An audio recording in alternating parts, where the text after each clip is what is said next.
யாபேசுடைய ஜபத்தினுடைய அடுத்த பகுதி. முதல் பகுதி என்ன ஜபம்? யாபேஸ் சிறுவன் தேவனை நோய். இரண்டாவது என்ன ஜபம் பண்ணா? தேவனை என்னை ஆசீர்வதி. மூணாவது என்ன ஜபம் பண்ணா? எல்லையை பெரிதார். இன்னைக்கு நாலாவது பார்க்க போற வார்த்தை தான் என்ன வார்த்தை? உமது கரம் என்னோடு. நாலாவது பார்க்க போற வார்த்தை என்னது? உமது கரம் என்னோடு. எத்தனை பேர் அதை விரும்புறீங்க? எத்தனை பேர் விரும்புறீங்க? ஆண்டவருடைய கரம் என்னோடு இருக்கும். சரியா? அப்படின்னு என்ன அர்த்தம்? யாபேஸ் என்ன சொல்லி ஜெபிக்கிறான்? ஆண்டவரே நீங்க என் கூட. புரியுதா? பிள்ளைகளுக்கு புரியுதா? யாபேஸ் சொல்லி ஜெபிக்கிறான், ஆண்டவரே நீங்க ஆண்டவருடைய கரம் என் கூட இருக்கணும். என்ன அர்த்தம்? அவர் கையை மட்டும் தனியா வெட்டி கொடுத்தா சொல்ற இல்ல. ஆண்டவரே நீங்க என் கூட இருக்கு. ஒரு முறை பெரிய ராஜேந்திர மன்னன் தன்னோட அரண்மனையில நிறைய வேலை செய்து கொண்டிருந்தான். ஒரு நாள் அவர்களுடைய எண்ணம் உண்டாயிடுச்சு, இந்த அரண்மனையில இருக்கிற எல்லாருக்கும் நான் ஏதாவது செய்யணுமே சொல்லி முயற்சி பண்ணி ஒரு நாள் ராஜாங்கத்தில் அரசாங்க உட்கார்ந்துட்டு எல்லாரையும் கூப்பிட்டான். வேலை செய்யற அத்தனை பேரையும் கூப்பிட்டு சொன்னா, நீங்க எத்தனை வருஷமா என் கூட இருக்கிறீங்க, நிறைய எனக்கு உண்மையா இருந்திருக்கிறீங்க, பட் நான் சிலரை செய்ய முடியல. இன்னைக்கு நான் உங்களுக்காக ஒரு காரியத்தை செய்ய போறேன்னு சொன்னா, இந்த அரண்மனையில என்னையும் என்னுடைய சிங்காசனத்தையும் விட்டுட்டு இது எல்லாம் நீங்க யாராவது என்ன வேணுமோ தூக்கி போங்க. ஒரு சிலர் யோசித்தார், என்ன ராஜா திடீர்னு இதெல்லாம் சொல்றாரு, இதெல்லாம் நடக்கக்கூடிய காரியம். அப்ப ராஜா சொல்றாரு, நான் உண்மையதான் சொல்றேன், நான் உங்களை மிரட்டவோ இல்லை நீங்க என்ன செய்யணும்னு பாக்குறதுக்கு இல்லை, நான் உண்மையதான் சொல்றேன். என்ன செய்யுங்க, என்னென்ன வேணுமோ ஆளாளுக்கு என்ன செஞ்சிருங்க, தூக்கி போங்க. விடுவாங்களோ எல்லாம் வந்தாங்க. ஆள் அழகு என்ன கிடைக்குது என்ன செஞ்சுட்டாங்க. ராஜா சிங்காசனத்தை மட்டும் விட்டு, ராஜா அரண்மனையில் என்ன இருக்கும் சொல்லுங்களா, தூக்க முடியலனாலும் தம் கட்டியாவது இழுத்தாவது என்ன செஞ்சிருவாங்க, ஒதுக்கி வச்சிருப்பாங்க. இந்த நான் இடத்துல நான் அப்புறம் தூக்கிட்டு போவேன். எல்லாத்தையும் எடுத்துட்டாங்க. ராஜாவும் அரச இது செயல் மட்டும் காரியாரு. அவ எப்படி இருக்கும்போது ஒரே ஒருத்த மட்டும் அங்க நின்றுட்டே இருக்கான். ராஜா அவனுக்கு வந்து கேட்டாரு, ஏப்பா இதெல்லாம் வந்து தூக்கிட்டு போயிட்டாங்களே, நீ மட்டும் ஏப்பா உனக்கு இது மேல ஒன்னும் தூக்கிட்டு போறது என்ன இல்லையா, இத்தனை வருஷம் என்கிட்ட சேமிச்சுட்டு இருக்கிறீங்க, நீ இதெல்லாம் எடுத்துட்டு போறாங்கன்னு சொல்றாங்கன்னு சொன்னா, ராஜாவே இதெல்லாம் எனக்கு தேவையில்லை, நீங்க மட்டும் என் கூட இருந்தா புரியுதா, இதெல்லாம் எனக்கு வேண்டாம், ராஜா மட்டும் என் கூட இருந்தா போதும், இதெல்லாம் எனக்கு கிடைக்கும். கரைகளை வைத்து எல்லா கைகளை வைத்து கத்துடைய பிள்ளைகளை, அந்த மனிதனுக்கு அந்த பொருட்களை காட்டிலும் யார் மேல விருப்பம் இருந்துச்சு, ராஜா மேல. இங்க யாபேஸ் ஜெபிக்கலாம், ஆண்டவரே உமது கரம் என்னோட என்ன செய்யணும் இருக்கணும். எத்தனை பேர் என்ன பாக்குறீங்க? ஆண்டவர் யார் கூட இருக்கணும். தொடர்ந்து செய்திக்கு போறதுக்கு முன்னால ஒரு சின்ன பாடலோட பல்லவியா இருக்கு. ஏற்ற விதங்களை அந்த பாடலை வழி பண்ணணும். நீங்க கேளுங்க, கேட்கும் போது ஜபத்தோடு இருங்க. தொடர்ந்து கட்டப்பட வார்த்தைகளை நம்மளோட கூட பேசுவோம்.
எல்லாம் இருந்தாலும் ஆண்டவர் இல்லைன்னா அது வெற்றி பெற தெரியுமா?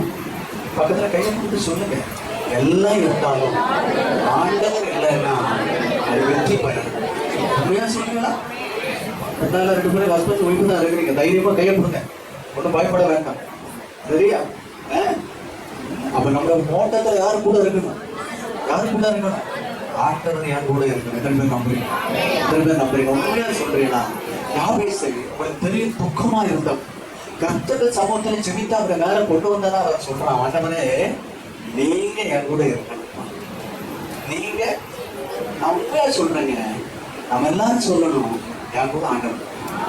நீங்க சொல்ல என் புருஷன் கூட ஆண்டவர், என் மனைவி கூட ஆண்டவர் இருக்கணும், என் பிள்ளைகள் கூட ஆண்டவர் இருக்கணும். தெரியுமா உங்களுக்கு? ஒரு மனிதனையோ ஒரு குடும்பத்தையோ ஒரு நபரையோ கடைசி வரை நடத்தி கொண்டு செல்லுகிறவர் ஆண்டவர். அல்லேலூயா, அல்லேலூயா. கடைசி வரை நடத்தி கொண்டு வருகிறவர், நடத்தி கொண்டு செல்லுகிறவர் ஆண்டவர் ஒருவர் மாத்திரம். ஆகவேதான் தேவ மனிதனாகிய மோசே 33வது அதிகாரம் யாத்திராகமத்தின் புஸ்தகம் 33வது அதிகாரம் 16வது வசனத்தில் விதமாக சொல்லுகிறான். யாத்திராகமம் 33வது அதிகாரம் 16வது வசனத்துல, அதற்கு அவர் உனக்கு முன்பதாக செல்லும், நான் உனக்கு இளைப்பாறுதலை தருவேன். கர்த்தருடைய சமூகத்துல மோசே சொல்ற, ஆண்டவரே நீங்க எங்க கூட வராம நாங்க என்ன செய்யக்கூடாது, போக கூடாது. அடுத்த வசனத்தை வாசிக்க 15ஆம் வசனம். அப்பொழுது அவன் அவரை நோக்கி, உம்முடைய சமூகம் என்னோடு கூட செல்லாமல் போனால் எங்களை இவ்விடத்திலிருந்து கொண்டு போகாதனும். எத்தனை ஒரு ஆணித்தரமான விசுவாசமா இருக்கு. ஹல்லேலூயா, ஹல்லேலூயா. நீங்கள் நான் சொல்ல முடியுமா? ஆண்டவரே இந்த இடத்துக்கு நான் போறேன், இந்த காரியத்தை செய்யறேன், இந்த இடத்துல நிக்கிறேன், இந்த காரியத்தை பேசுறேன், எப்படிப்பட்ட செயல்ல இருக்கிறேன், இதுல உங்க சமூகம் என் கூட வரலன்னா, இல்ல நீங்க எனக்கு முன்னால செய்யலன்னா இதை எனக்கு செய்ய வேண்டாம். எத்தனை பேர் ஜெபிக்கிறீங்க? எத்தனை பேர் ஜெபிச்சிருக்கீங்க? அது எந்த காரியமும் A to Z ஒவ்வொரு நான் விலைக்கு சொல்லணும். எந்த காரியத்துக்கும் யாரை முன்னால கொண்டு போகணும்? யாரை முன்னால கொண்டு போகணும்? இயேசுவை முன்னால வைக்கணுங்க. மோசே தேவனை பார்த்து சொல்ற, ஆண்டவரே உங்களுடைய சமூகம் என்னோடு கூட வராமல் அப்படின்னு என்ன அர்த்தம்? நீங்க என் கூட வரலன்னா நான் போகல, நீங்க என் கூட வரலன்னா என்ன செய்யல, நான் அந்த காரியத்தை தொடரல அப்படின்ற மாதிரி அவர் சொல்லுகிறான். இவ்விடத்துல எங்களை கொண்டு போகாதரும் சொல்லும் போது கர்த்தர் அவரை பார்த்து சொல்றாரு, மேலோட வசனத்துல 14, என் சமூகம் உனக்கு முன்னால அப்படின்னு என்ன அர்த்தம்? பசங்க உன் மக்களோடும் உன்னோடும் நான் முன்னால போவேன். அவன் சொல்லுங்க, அவன் சொல்லுங்க, அவன் சொல்லுங்க. மோசே அதை விரும்புறான், மோசே அதை நினைச்சுட்டான், விரும்புறாங்க. ஆண்டவர் என் கூட இருந்தா நான் எல்லாத்தையும் என்ன செய்வேன், நான் ஜெயமெடுப்பேன். நீங்க வேத வசனத்துல வாசிக்கும் போது நிறைய பேர் உங்க மத்தியில நான் கொண்டு வர முடியும். என்று நீங்கள் ஆதியாகமத்தின் புஸ்தகம் 39ஆம் அதிகாரத்துல யோசேப்பு என்கிறதான ஒரு வாலிபனை பற்றி பார்க்கணும். ஒரு வாலிபனை பற்றி பார்க்கும்போது அவனை குறித்து 39ஆம் அதிகாரம் 2ஆம் வசனத்துக்கு சொல்லிக் கொடுக்கிறது. வாசியுங்கள். கர்த்தர் யோசேப்போடு, கர்த்தர் யோசேப்போடு. உங்க லைஃப் பாத்தீங்கன்னா வேதனையான ஒரு கட்சி போன ஒரு வாழ்க்கை தெரியுமா? ஒவ்வொரு ஸ்டெப்பும் நீங்க பாத்தீங்கன்னா சிறிய வயது முதல் கொண்டு யோசேப்பு கர்த்தருக்கு பயந்து நடக்கும். ஆமென் சொல்லுங்க, ஆமென் சொல்லுங்க. 37ஆவது அதிகாரத்துல அவரோட வாழ்க்கை தொடங்குது. 17 வயதாக இருக்கையில், 17 வயதாக இருக்கிற வாலிப வயது யோசித்து பாருங்க. இன்னைக்கு நம்மகிட்ட இருக்கிற குடும்பத்துல சபையில இருக்கிற வாலிப பிள்ளைகளுக்கெல்லாம் அந்த பயம் இருக்கா? அந்த தெய்வ பயம் இருக்கா? கர்த்தருக்கு முன்னால நம்ம பயபக்தியா வாழணும்னு என்ன இருக்கா? யோசேப்பு கர்த்தருக்கு பயந்து நடந்தான். அல்லேலூயா சொல்லுங்க.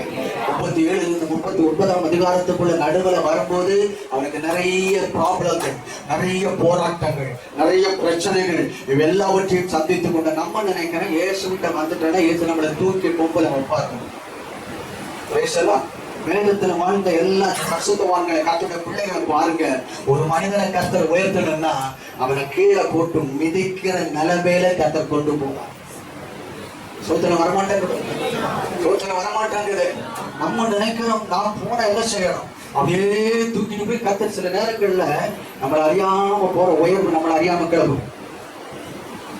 ஒத்துக்கொண்டு கர்த்தர் உயர்த்தும் போது நம்மள என்ன செய்யணும், ஆண்டவருடைய சமூகத்தை முன்னால வச்சு நான் முன்னால போகும் ஆண்டவரே அப்படின்னு சொல்லி போகும்போது கர்த்தர் நினைப்பாரு, உலகத்துல எது மேல நம்பிக்கை இல்லை, என் மேலதான் நம்பிக்கை வச்சிருக்கிறான். யோசேப்புடைய வாழ்க்கையில குழி வந்தது, சிறைச்சாலை வந்தது, கெட்ட பெயர் வந்தது, தூக்கி எறிந்து விட்டார்கள், கூட பிறந்த உடன் பிறந்தவர்கள் தூக்கி போட்டு விட்டார்கள். எல்லாராலும் என்ன பண்ணியிருந்தான், வறண்டு போனவனா இருந்தா. நம்ம பாருங்க, நீர் எந்த மறக்கல கர்த்தர் மறந்தானா?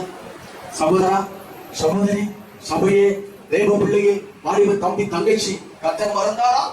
யார் நம்மளை மறந்தாலும் ஆண்டவர் உங்களை என்னையும் மறக்காத ஒன்றான். கரங்களை வைத்து அல்லேலூயா சொல்லுவோம், கரங்களை வைத்து அல்லேலூயா சொல்லுவோம். யோசேப்பை பற்றி வேதம் சொல்லுகிறது, யோசேப்போடு கர்த்தர் இருந்தால் அவன் காரிய சித்தி உள்ளவனாய் மாறினான். அவன் சொல்லுங்க, கர்த்தர் உங்களோடு இருந்தா நீங்க செய்கிற காரியத்தை எல்லாத்தையும் கர்த்தர் வாய்க்கணும். காரிய சித்தின்னு சொன்னது எது? நம்ம செய்கிற காரியங்களை கர்த்தர் வாய்க்கப்படுவார். எப்போ சொல்லுங்க, ஆண்டவரே நீங்க கூட இருங்கப்பா, நான் குடும்பத்துல கூட இருங்க. புருஷன் சொல்லுங்க, புருஷனோடு கூட இருங்க, மனைவியோடு கூட இருங்க, என் பிள்ளையோடு கூட இருங்க, என் குடும்பத்தில கூட இருங்க, என்னோட வேலையில கூட இருங்க, என்னோட பிரயாணங்களில கூட இருங்க, செய்கிற காரியத்துல நீங்க கூட இருங்க அப்படின்னு ஆண்டவர்கிட்ட நீங்க சொல்லி நீங்க செயல்பட ஆரம்பிக்கும் போது நான் உங்களுக்கு சொல்கிறேன், கர்த்தர் உங்க கூட இருந்தா எங்கெல்லாம் பலம் இருக்கும், அந்த குறைவெல்லாம் கர்த்தர் நிறைவாக்கி போகும். யோசேப்போடு கர்த்தர் இருந்தா அவன் செய்கிற காரியத்தை எல்லாம் கர்த்தர் என்ன பண்ணாரு, வாய்க்க பண்ணினார். காரிய சித்தில என்ன இருக்குது, யோசேப்பு என்னென்ன காரியங்கள் எல்லாம் செய்தானோ அதெல்லாத்தையும் கர்த்தர் ஆசீர்வதிச்சுட்டே வந்தார். ஆமென் சொல்லுங்க, ஆமென் சொல்லுங்க. அதே அதிகாரத்தினுடைய 21வது வசனத்திலே விதமாய் வாசிக்கிறோம். 21வது வசனம், கர்த்தர் யோசேப்போடு இருந்து அவனுக்கு கிருபை வைத்து சிறைச்சாலை தலைவனுடைய தயவு அவனுக்கு கிடைக்கும்படி செய்தார். முதல்ல யோசேப்போடு கர்த்தர் இருந்த போது அவன் செய்ததெல்லாம் கர்த்தர் வாய்க்கப்பட்டார். நம்ம கர்த்தர் கூட இருந்தா நடக்கும், ஆண்டவர் கூட இருந்தா நடக்கும். இங்க என்ன செஞ்சாலும் அதுல ஒரு மேன்மை கர்த்தர் உண்டாக்கும். யோசேப்பு தேசத்துல நிலைத்தான், அவனை கர்த்தர் ஆசீர்வதிச்சதுனால அவன் எத்தனை மடங்கு பலன் பெற்று கொண்டார்? 100 மடங்கு. நம்ம ஆண்டவர் எத்தனை மடங்கு ஆசீர்வதிக்கிறவர்?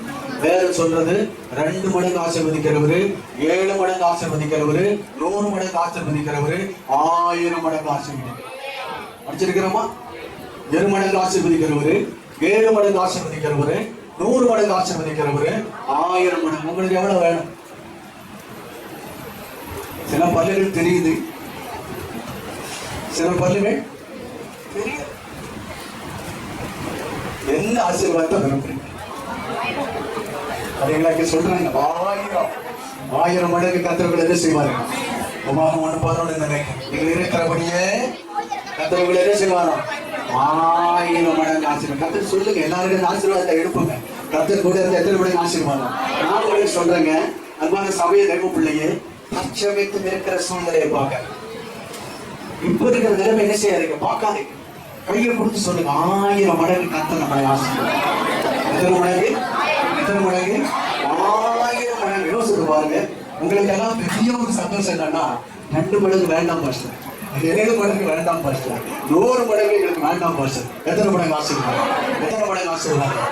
1000 மடங்கு. வசனம் அப்படிதானே இருக்கு. 11வது வசனம் தான் நீங்கள் வாசிங்க. நீங்கள்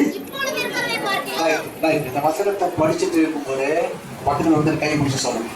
இந்த வசனத்தை அவங்களுக்கு சொல்றோம், அந்த வார்த்தையை கொடுப்போம். வார்த்தையில வல்லம் இருக்காது. போன வார்த்தையில பார்த்தோம், துரியம் பவர். கத்தர் கொடுத்த வார்த்தையில நமக்கு என்ன இருக்கு? வல்லம் இருக்கு. கத்தர் பக்கத்துல சொல்லுங்க, நீங்க இப்போ இருக்கிறதை பார்க்க, நீங்க இப்போ இருக்கிறதை பார்க்க, நீங்க இப்போ இருக்கிறதை பார்க்கணும். 1000 மடங்கு. என்னது? நல்ல அழுத்தி சொல்லுங்க, நல்ல அழுத்தி சொல்லுங்க.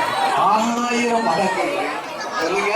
அதிகமாகும்படி உங்கள் பிதாக்களை தேவனாகிய கர்த்தர் உங்களுக்கு சொல்லியபடியே உங்களை ஆசீர்வதிப்பாராக. கரங்களை கட்டி ஆண்டவரை மகிமைப்படுத்தலாம், கைகளை கட்டி கர்த்தரை மகிமைப்படுத்தலாம். நீங்கள் எப்பொழுது இருக்கிறபடியே 1000 மடங்கு கர்த்தர் சொல்லியபடியே தேவன்களை ஆசீர்வதிப்பார். ஆமென், ஆமென், ஆமென். யோசேப்போடு கர்த்தர் இருந்தா சிறைச்சாலையின் தலைவருடைய கண்களிலே அவருக்கு தயவு கிடைக்கும்படி செய்தார். முதலாவது அவன் செய்கிற காரியத்தை கர்த்தர் வாய்க்கப்பட்டனார்.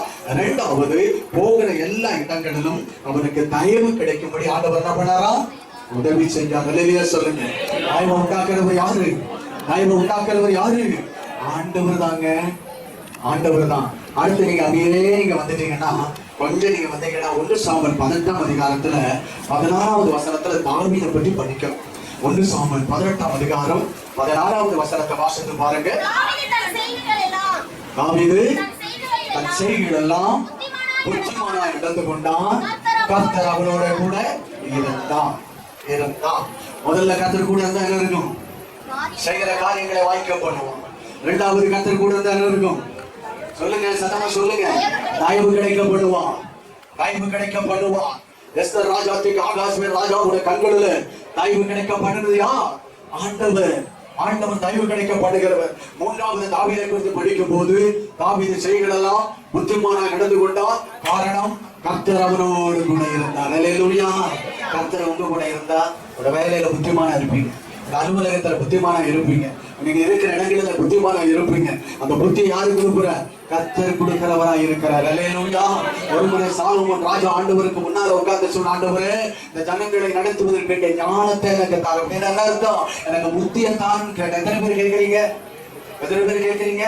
ஆண்டவரே குடும்பத்தை என்னால நடத்த முடியலப்பா, என் பிள்ளைகளை என்னால நடத்த முடியலப்பா, அந்த புத்தி எனக்கு தாரும். உங்களுக்கு சொல்லி இருக்கிறேன். எப்பவுமே என்ன செய்யணும் தெரியுமா? ஆண்டவரே எனக்கு ஒண்ணும் தெரியாதுப்பா, எனக்கு ஒண்ணுமே தெரியாது, நீங்க எனக்கு நடத்து. அல்லேலூயா, அல்லேலூயா. தாவீதோடு கர்த்தர் இருந்தா அவன் போன இடத்துல எல்லாம் எப்படி நடந்தான்? புத்திமானாய் நடந்தான். யாரு கொடுக்கிற புத்தி? உங்களுக்கு மேல இருக்கிறவங்க பெரிய ஆளா இருக்கலாம், உங்க மேல இருக்கிறவங்க பெரிய ஆளா இருக்கலாம். அந்த பெரிய ஆளு உங்களுக்கு கர்த்தருக்கு பயப்படுறதுனால கர்த்தர் உங்களுக்கு ஞானத்தையும் புத்தியை கொடுத்து அந்த பெரிய ஆளையும் சமாளிக்கக்கூடிய கிருபையை ஆண்டவர் உங்களை மேல வைப்பார். தெரியுமா உங்களுக்கு? ஆகாஸ் ராஜா பெரிய ராஜா. மொர்தெகாய் முற்றத்துல கிடக்கிறான். மொர்தெகாய் எங்க கிடக்கிறான்? முற்றத்துல கிடக்கிறான். ஆரியம் மாறுதலாய் முடியும் பொழுது அந்த ஆகாஸ்வேரு ராஜாவே முத்திர மோதிரத்தை கலத்தி யார் கையில கொடுக்கிறான்? மொர்தெகாய்கிட்ட கொடுக்கிறான். எஸ்தர்கிட்ட கொடுத்து வேறு காரியங்களை செய்ய. இந்த மொர்தெகாய் வாழ கொண்டு வந்தது யாரு? மொர்தெகாய் கர்த்தருக்கு பயந்து நடந்தவனாக இருந்தான். அல்லேலூயா. மொர்தெகாய் கர்த்தருக்கு பயந்து நடந்ததுனால அந்த மொர்தெகாய் மூலமாக இஸ்ரவேல் ஜனங்கள் முழுவதும் காப்பாற்றப்பட்டார்கள். ஒரு ஆள் மூலமா உங்க குடும்பம் காப்பாற்றப்படும். சொல்லுங்க, உங்க ஒரு ஆள் மூலமா உங்க சமுதாயங்கள் காக்கப்படும். காரணம் என்ன? நீங்க கர்த்தருக்கு பயப்படுற கர்த்தருடைய பிள்ளையாக இருக்க பட்சம். நிறைய பேர் ஆண்டவரை குறை சொல்றேன். போன வாரமே சொன்னேன், நிறைய பேர் ஆண்டவரை கண்டா பிடிக்கும். தெரியுமா? நமக்காக ஜீவன் கொடுத்தோம். நீ பாட்டு பாட்டு, நமக்காக ஜீவன் தந்த ரட்சன். சரியா? மலைகள் விலகினாலும் பர்வதங்கள் நிலைந்து பெருந்தாலும் கர்த்தர் நம்மளை விட்ட விலகினே. நான் சொல்றேன், நீங்க ஆண்டவருடைய கரத்தை நீங்க பிடிக்காது. ஆண்டவர் தான் உங்க கரத்தை பிடிக்கும். சரியா? ஆண்டவர் தான் கரத்தை என்ன செய்யும்? பிடிக்க எந்தி நீதான் அவன் பயப்படும். நான் கூட்டால அவன் பயப்படுவோம். படிக்க மாட்டேன். பாருங்க, சரியா? இவனை நானும் என்ன செய்யறோம்? நடந்து போயிட்டு இருக்கும் போது இதை யாங்கையே பிடி, யாங்கையே பிடிக்க பயப்படாத. இவன் யாங்கையே பிடிச்சிட்டு இருக்கான். நடந்து போறான். ஒரு பள்ளத்துல அவன் விழுந்துட்டானா என்ன பண்ணுவான்? என் கையை விட்டுட்டு அவன் விழுந்துருவான். அதே நேரத்துல நான் இவன் கையை இப்படி பிடிக்க மாட்டேன், இங்கதான் பிடிப்பேன். என் பிள்ளைகளை நான் என்ன செய்வேன்? இங்க பிடிச்சானா நம்ம தடையை தடவை விட்டு போயிடுவோம். எங்கேதான் பிடிப்பேன். நல்லா பாரு, நல்லா பாரு. பாக்குறீங்களா? ஆமா. இங்கதான் பிடிச்சேன்னா இவன் நடந்து போகும்போது என்னை விட்டு தடுமாறி கீழே விழுந்தாலும் இந்த கை யாரு கையில இருக்கு? இந்த கை யாரு கையில இருக்கு? சத்தமா சொல்லுங்க. யாரு கையில இருக்கு?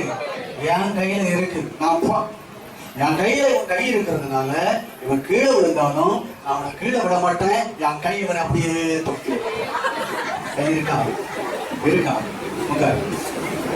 எதுக்கு நான் சொல்றேன்னா, நம்ம ஆண்டோட கையை பிடிக்கணும். நிறைய பேர் என்ன செய்யணும் தெரியுமா, நம்ம பிடிச்சிக்கணும். நம்ம பிடிச்சபோது கஷ்டம் தான் நினைச்சுக்கிறோம். அந்த கை பிடி கொஞ்சம் கொஞ்சமா நம்பும். ஒரு தோல்வி, இன்னொரு தோல்வி, இன்னொரு கசப்பு, இன்னொரு குறை, இன்னொரு காரியம் வெற்றி அடையல, இதெல்லாம் ஃபெயிலியர். இந்த ஃபெயிலியர் வர அந்த கை என்ன செஞ்சிருக்கு, அடுத்த ஆளே நம்பணும். சிஸ்டர் எங்க, பிரதர் எங்க, அது யாரும் கேட்கறீங்க? நான் சொல்றேன், வாழ்வோ சாவோ வெற்றியோ தோல்வியோ ஆண்டவர் கைய அவர் பிடிக்கணும். உங்க கை யாரு பிடிக்கணும்? உங்க கை யாரு பிடிக்கணும்? எத்தனை பேர் நம்புறீங்க? எத்தனை பேர் நம்புறீங்க? வாலிப பிள்ளைங்க, சின்ன பிள்ளைங்க, அவங்க கை யாரு பிடிக்கணும்? யாரு பிடிக்கணும்? அப்பா அம்மா பிடிப்பாங்க. அதுக்கு மேல யாரு பிடிக்கணும்? ஏசப்பா பிடிக்கணும். யாரு பிடிக்கணும்? வாலிப பிள்ளைங்க யாரு பிடிக்கணும்? எதிர்காலம் மகிமையா இருக்கிறதுக்கு ஆண்டவரை பார்த்து சொல்ல, இயேசுவே நான் சொல்லி இருந்த கை என் குணமும் நீங்க பிடிக்கப்பா. அதான் சொல்றான், இந்த கை என்னோடு கூட இருக்கு, இந்த கை என்னோடு கூட இருக்கு. எத்தனை ஒரு ஆழமான ஒரு ஜபம் பார்த்தீங்களா? எத்தனை ஒரு விசுவாசம் உள்ள ஜபம். கத்தரை பார்த்து நீங்கள் சொன்ன, ஆண்டவரே நான் உங்க கையை பிடிக்கணும். நீங்க கத்தரை கொடுத்து அவர் கை அவரை பிடிக்க சொல்லி பாருங்க. எங்க நீங்க விழுந்தாலும் உங்களை தூக்கி எடுக்கிறான். அல்லேலூயா, அல்லேலூயா, அல்லேலூயா. நிதானமா ஓடக்கூடிய கிருபையை கத்தர் கொடுப்பான்.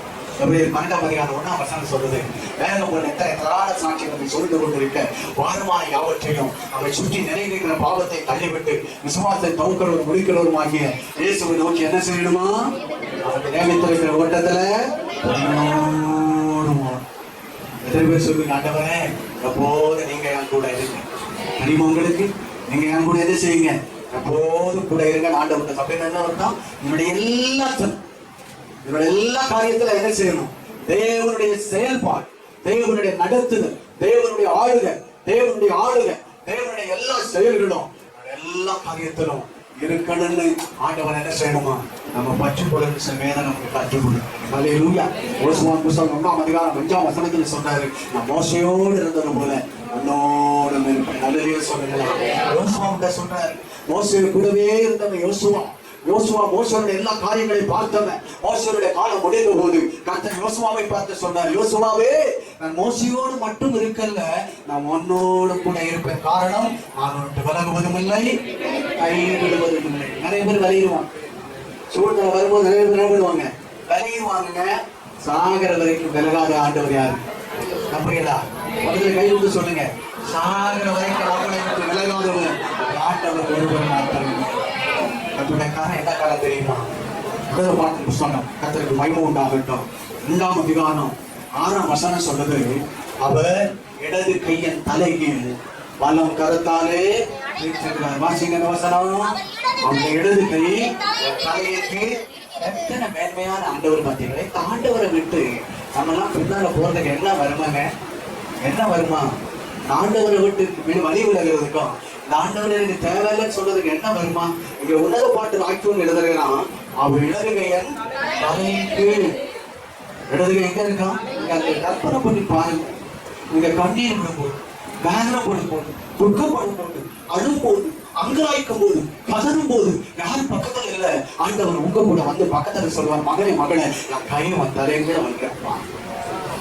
ஒரு குழந்தை சுந்தரமா கட்டி அழும் போது மற்ற எந்த தாயும் கவனிக்க மாட்டான். ஆனா பெற்ற தாயோட உள்ள என்ன செய்யும்?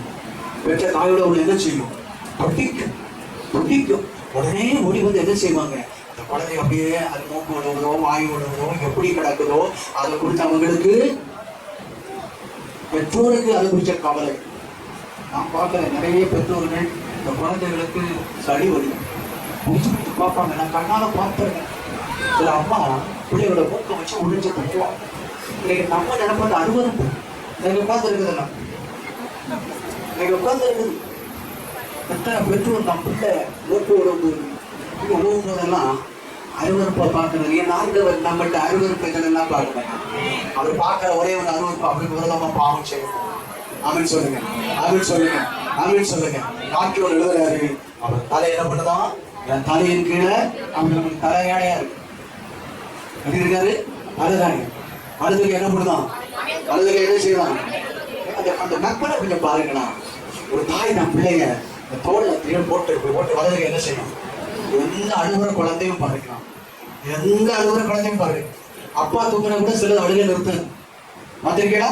ஆனா அம்மா தூக்கி வச்சுட்டு 2 தட்டு இப்படி தட்டிட்டா அந்த குழந்தைக்கு சொன்ன, அந்த குழந்தைக்கு அழுகுதாப்பா.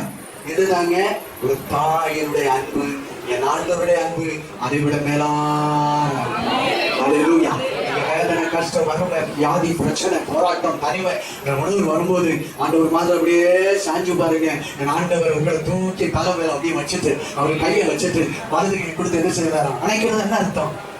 சகமா தட்டி கொடுப்பார் அப்படின்னு சொல்லுங்க.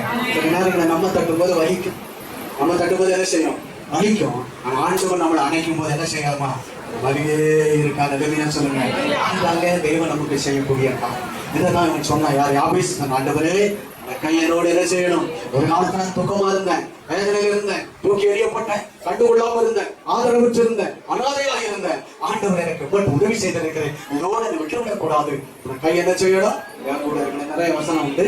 அடுத்த பகுதி சொல்லி எனக்கு முடிச்ச சரியா? இந்த பசங்க அடுத்த வார்த்தை கொண்டு போகல. இந்த கடைசியில வார்த்தை நமக்கு என்ன சொல்லி கொடுக்குறாங்க?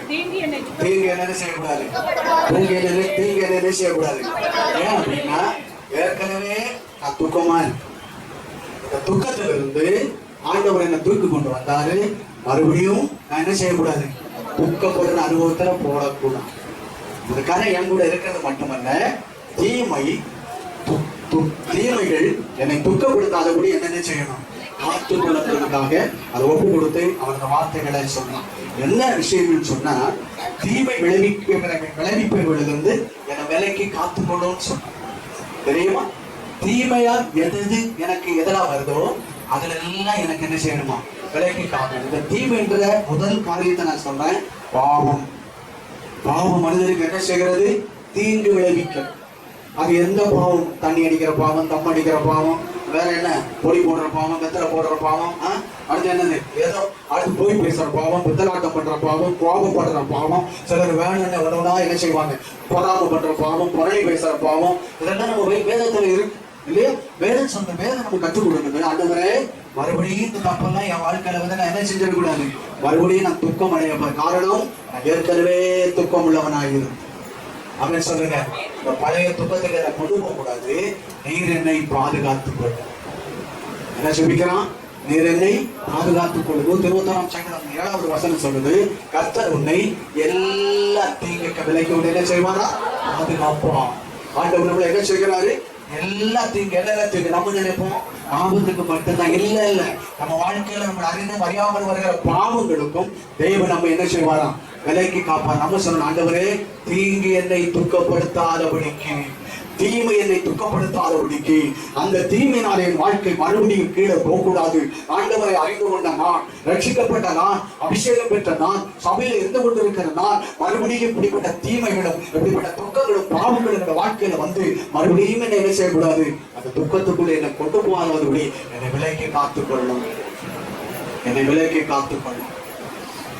வேதம் சொல்லுகிறது, அவன் வேண்டிக் கொண்டதை தேவன் கூடினார். அவன் வேண்டிக் கொண்டது தேவன் கூடினார். எத்தனை ஒரு மேன்மையான காரியம், எத்தனை ஒரு மேன்மையான காரியம். காரணம் என்ன? எந்த யாபேஸ் செய்கிற ஜெபம் ஆண்டவருக்கு பிரியமான ஜெபத்தை வச்சாங்க. அல்லேலூயா. சங்கீதம் 65:2 வாசிக்கிறோம். ஜெபத்தை கேட்கிறவரே, ஜெபத்தை கேட்கிறவரே, ஜெபத்தை கேட்கிறவரே, மாம்சமான யாவரும் மனத்தில் வருவார். சரியான ஆண்டவர் யாரு? ஜெபத்தை ஒரு கண்ணு இருக்கு. எத்தனை பேர் சொல்றீங்க? ஆண்டவர் கண்ணு எல்லாம் சொல்லணும் இல்லையா? ஆண்டவரே கண்ணு இருந்த இதெல்லாம் ஏன் நடக்குது? ஆண்டவருக்கு என்ன இருக்குது? கண்ணு இருக்கு. ஆண்டவருக்கு என்ன இருக்கு? காது இருக்கு. கர்த்தர் சொல்றாரு, நீ செய்கிற ஜெபத்தை கேட்கறதுக்கு அவரோட கண்ணு எப்படியே தான் நம்ம தூங்க. ஆண்டவர் உறங்காமலும் தூங்காமலும் இருக்கார். சிலர் பார்த்தீங்கன்னா முடிச்சுட்டே தூங்குறோம். இங்க எத்தனை பேர் முடிச்சுட்டே தூங்குறாங்கன்னு தெரியல. கண்ணு மட்டும் கொண்ட விடையா இருக்கும். ஆனாலும் பரலோகம் போயிடுவாங்க. விட்டா போது கீழே விழுந்துருவாங்க. ஆண்டவர் வழங்குவதும் இல்லை, வழங்குறதும் இல்லை, தூங்குறதும் இல்லை. ரெண்டு வித்தியாசம் விடுவோம். அவன் எப்போ வளர்க்கறது நேரம் வேதம் அப்படிதான் உங்களுக்கு சொல்லும் இல்லையா? அழகா நம்மளை ஜெபத்தை ஆண்டவர் கேட்கிறாரு. அவருடைய கண்ணு எப்படி இருக்கு? எப்படி இருக்கு? பறந்து இருக்கு. காது கவனிக்கும். காது என்ன செய்யுது? கவனிக்குதுங்க. நீங்க உங்க வாயிலிருந்து வருகிற ஒவ்வொரு விண்ணப்பத்தையும் ஆண்டவருடைய காலம் என்ன செய்யுது? அதனாலதான் சொன்னா எல்லாத்தையும் ஜபத்தா இறங்கணும், எல்லாத்தையும் ஜபத்தின் மூலமா ஆண்டவருக்கு இறங்கணும். ஒன்றுக்கு கவலைப்படாம எங்க இருக்குது? எங்க இருக்கு? பிலிப்பியர் 4ஆம் அதிகாரம் 6ஆம் வசனம். ஒன்றுக்கு கவலைப்படாமல் உங்கள் விண்ணப்பங்களை ஸ்தோத்திரத்தோடு கூடிய ஜபத்தினாலும் வேண்டுதலினாலும் தேவனுக்கு தெரியப்படுத்தும். யாபேஸ் வேண்டிக் கொண்டதை கர்த்தர் என்ன செய்தார்? அதேனா யார் ஜபத்தை கர்த்தர் கேட்க மாட்டார் தெரியுமா? யாக்கோபுல இருக்கும் 4ஆம் அதிகாரம் 2-3 வசனங்களை வாசிங்க. யாக்கோபு 4ஆம் அதிகாரம் முடிக்கிற 2-3. நீங்கள் இச்சித்தும் உங்களுக்கு கிடைக்கவில்லை சொல்றாரு. நீங்க விரும்புறீங்க, ஆசைப்படுறீங்க, நீங்கள் இச்சித்து உங்களுக்கு என்ன செய்யல, கிடைக்கல.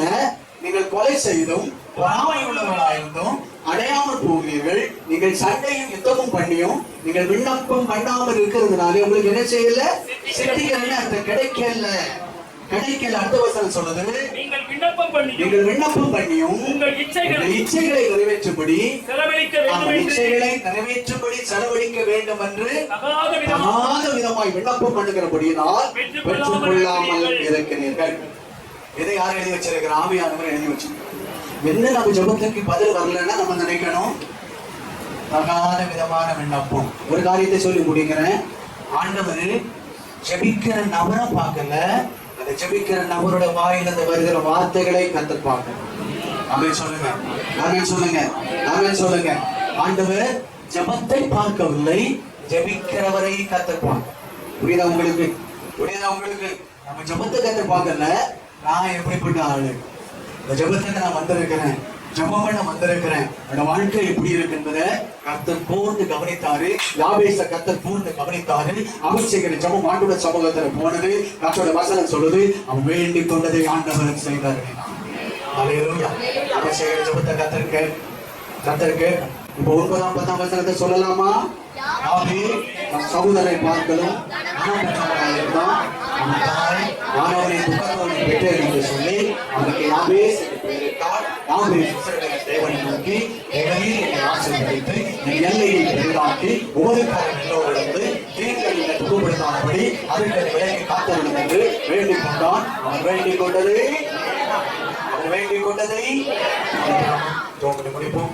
ஜப உதவிக்கு போதகர் A.G. பால், பிலதெல்பியா பரிசுத்த சபை, சுப்பிரமணியபுரம், திருச்சி. அலைபேசி எண் 9240605832. போதகர் P. ஞானதாஸ், பிலதெல்பியா பரிசுத்த சபை, குமரேசபுரம், திருச்சி. அலைபேசி எண் 9351104097. ஆண்டவராகிய இயேசு கிறிஸ்து தாமே உங்களை ஆசீர்வதிப்பாராக. நமது சேனலை சப்ஸ்கிரைப் செய்ய மறக்காதீங்க.